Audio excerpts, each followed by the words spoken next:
ప్రస్తుతం మనం గుంటూరు జిల్లాలోని వైఎస్ఆర్ కాంగ్రెస్ పార్టీ కార్యాలయంలో ఉన్నాం. ఇటీవలే ముఖ్యమంత్రి జగన్మోహన్ రెడ్డి సమక్షంలో వైఎస్ఆర్ కాంగ్రెస్ పార్టీలోకి చేరారు మాజీ మంత్రి రావుల కిషోర్ బాబు. అసలు పార్టీలోకి ఎందుకు జాయిన్ అయ్యారో మనతో మాట్లాడడానికి రావుల కిషోర్ బాబు సార్ చెప్పండి, అసలు పార్టీలోకి రావడానికి మీ ప్రధాన అంశం ఏంటి? జగన్మోహన్ రెడ్డి గారు ఇప్పుడు నేను మొదటి నుంచి కూడా అంబేద్కర్ వాదిని, కన్షీరామ్ గారి దగ్గర పనిచేశాను.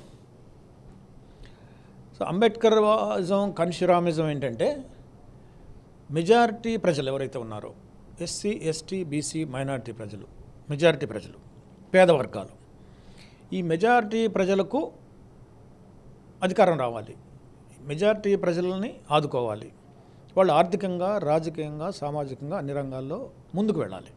ఇది మెజారిటీ ప్రజల పట్ల అంబేద్కర్ గారికి, మా గురువు గారు కన్షీరామ్ గారికి ఉన్నటువంటి ఆలోచన, వాళ్ళు చేసినటువంటి పోరాటం. వాళ్ళ జగన్మోహన్ రెడ్డి గారు వాళ్ళ బాటలో నడుస్తున్నాడు, అంబేద్కర్ బాటలో నడుస్తూ ఉన్నాడు.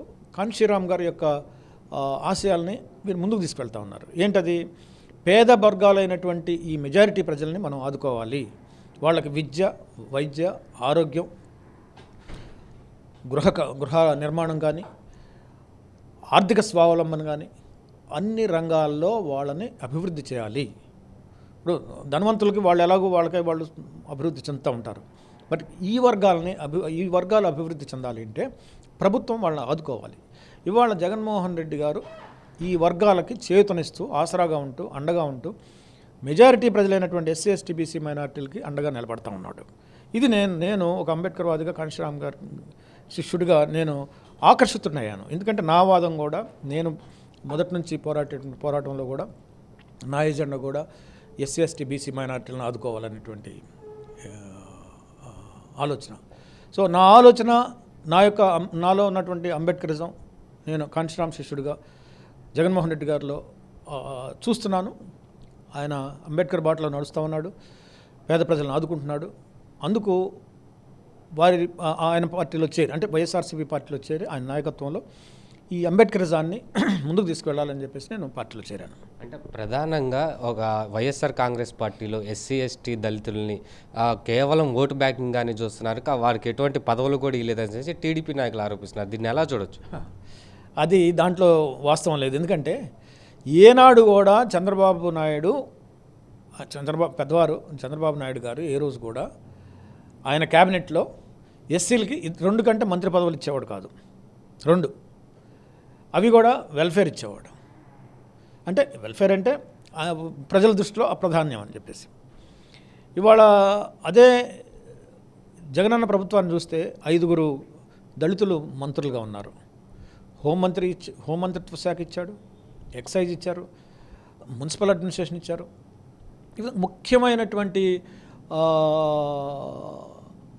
మన విశ్వరూప్కి అది ఇచ్చాడు కదా, కాదు మొన్న మార్చాడు. విశ్వరూప్కి మంచి పోర్ట్ఫోలియో ఇచ్చాడు. ఇట్లా ముఖ్యమైనటువంటి ప్రధానమైనటువంటి మంత్రిత్వ శాఖల్ని, 5 శాఖల్ని జగన్మోహన్ రెడ్డి గారు దళితులకు ఇచ్చాడంటే ఏనాడు చంద్రబాబు నాయుడు 2 కంటే ఎక్కువ ఇచ్చేవాడు కాదు. వాళ్ళిద్దరిని కూడా మధ్యలో మార్చేసేవాడు. తర్వాత నామినేటెడ్ పోస్టులు తీసుకుంటే దాదాపు 50% నామినేటెడ్ పోస్టులని ఎస్సీ ఎస్టీ బీసీ మైనార్టీలకు ఇచ్చారు. చైర్మన్లు కానీ, డైరెక్టర్లు కానీ, ఇలాంటి నామినేటెడ్ పోస్టులన్నీ కూడా. తర్వాత ఎంపీటీసీలు, జడ్పీటీసీలు, ఈ మున్సిపల్ కౌన్సిలర్స్, ఇవన్నీ కూడా మేయర్లు, ఇవన్నీ కూడా జనాభా నిష్పత్తి ప్రకారం సామాజిక వర్గాల వారీగా ప్రాధాన్యత ఇవ్వటం జరిగింది. ఏనాడు కూడా చంద్రబాబు నాయుడు గారు ఇంత పెద్ద ఇస్తున్న ఈ వర్గాలకి పదవులు ఇవ్వలేదు, ప్రాధాన్యత ఇవ్వలేదు, ప్రాముఖ్యత ఇవ్వలేదు. ఆయన ఈ జగన్మోహన్ రెడ్డి గారిని విమర్శించడం అనేది అది అసలు ఆ నైతిక అర్హత ఆయనకు లేదు. ఆయన విమర్శించడానికి ఆయనకు హక్కు కూడా లేదు. సార్, ముఖ్యంగా చూసుకుంటే షర్మిల కూడా మొన్న గుంటూరు వచ్చిన సందర్భంలో ఆ గుంటూరు జిల్లాలో ఎటువంటి అభివృద్ధి జరగలేదని చెప్పేసి కూడా అనేది, దీన్ని ఎలా చూడొచ్చు? షర్మిల గారు మరి ఇన్నాళ్ళు ఏమైపోయింది? ఇన్ని సంవత్సరాలు నేను తెలంగాణ బిడ్డని, తెలంగాణ కోడల్ని, తెలంగాణలో పుట్టి పెరిగానని చెప్పేసి తెలంగాణ ప్రజల కోసం పాదయాత్రలు చేసి పోరాడి వాళ్ళ చేత చీకొట్టించుకుంది. నీకేం సంబంధం తెలంగాణ అని చెప్పేసి.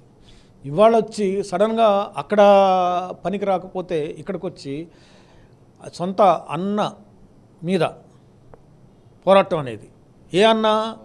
మీ రాజశేఖర రెడ్డి గారి బాటలో నడుస్తున్నటువంటి అన్న, రాజశేఖర రెడ్డి గారి సంక్షేమ పథకాలని ముందుకు తీసుకువెళ్తున్నటువంటి అన్న, రాజశేఖర రెడ్డి గారి పాలనను కొనసాగిస్తున్నటువంటి అన్న మీద తిరుగుబాటు చేయడం అనేది తండ్రి మీద తిరుగుబాటు చేయడం కాదా అని చెప్పేసి నేను ఆవిడని ప్రశ్నిస్తూ ఉన్నాను.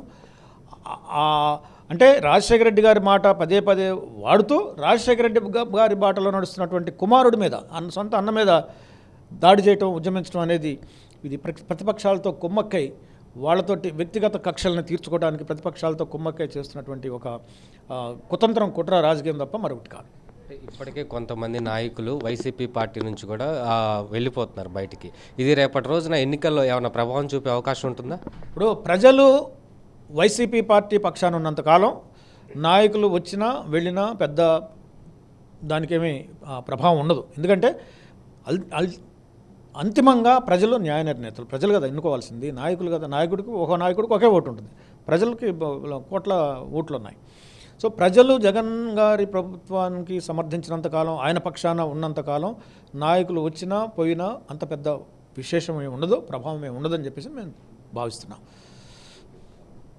ఇది పూర్తిగా మొత్తంగా చూసుకుంటే వైఎస్ఆర్సీపీ కాంగ్రెస్ పార్టీకి ఎటువంటి ఎన్నికల్లో ఎటువంటి నష్టం జరగదు.